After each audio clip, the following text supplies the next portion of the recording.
Aujourd'hui, c'est un grand moment pour le CIDOL, pour deux raisons.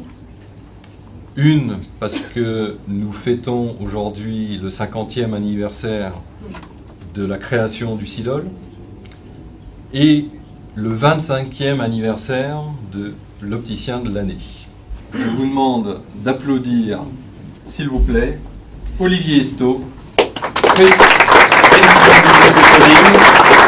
opticien de l'année 2015. Ce titre de l'opticien de l'année 2015, ça représente quelque chose d'énorme, c'est une grande gratification, ça fait plaisir, cette reconnaissance par la profession. Effectivement, 6 nominations, donc effectivement je ne peux plus être le Pouli d'or de l'optique, peut-être que maintenant je suis le Bernard Hinault, il est de Bretagne également, donc ça fait plaisir de ne plus être le Pouli d'or. Les clés de la réussite, ça a été avant tout la passion du métier, aimer les gens, le fait de toujours s'occuper d'eux, de faire en sorte qu'ils aient la meilleure vision et la meilleure communication, la meilleure publicité, ça a été les clients. Il est vrai que je suis beaucoup au magasin, je suis attaché à être avec mes équipes dans la boutique, je suis attaché à être mes clients.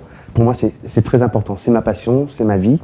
On peut allier les deux, on peut être chef d'entreprise à certains moments de la journée et on peut être opticien à d'autres moments de la journée.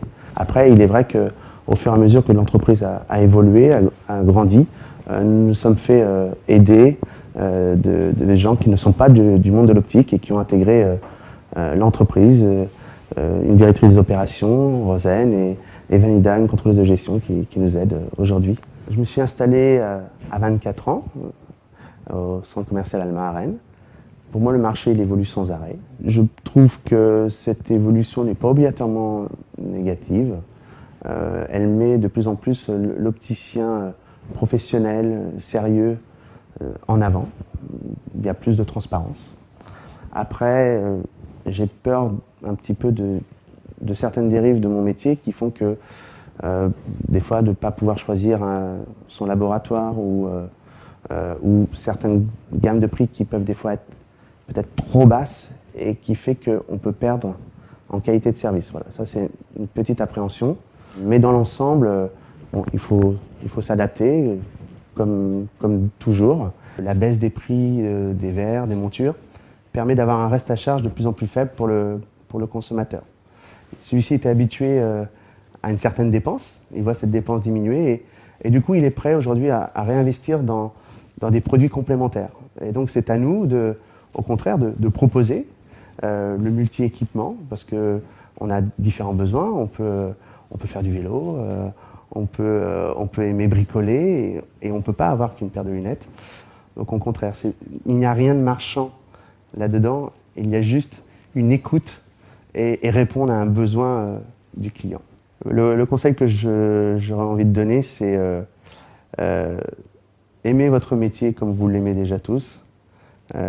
Continuez à vous investir, ne lâchez rien et ne pas être dans le « avant c'était mieux et maintenant c'est compliqué ». Non, c'est juste différent et je pense qu'au contraire on risque de prendre encore plus de plaisir dans notre métier dans les années futures. Il faut qu'on se remette en question et il faut peut-être qu'on revienne aux grands fondamentaux de notre métier. Et c'est ça qui est peut-être très positif. Alors, Olivier n'est pas le Pouli d'or de l'optique, c'est un garçon organisé, déterminé. Et je suis très fier qu'il me succède parce qu'on a le même amour du client et je suis très fier pour lui et je l'en félicite, ainsi que toutes ses équipes. Je pense qu'Olivier, il n'a pas besoin de conseils, de pas changer, mais ça, je sais qu'il changera pas. Et oui, de bien faire participer ses équipes. Je pense qu'aujourd'hui, dans le changement de notre profession, nos équipes sont quand même déstabilisées. On les bouscule et donc leur donner de la rassurance et arriver à ce qu'ils soient fiers de travailler dans son entreprise.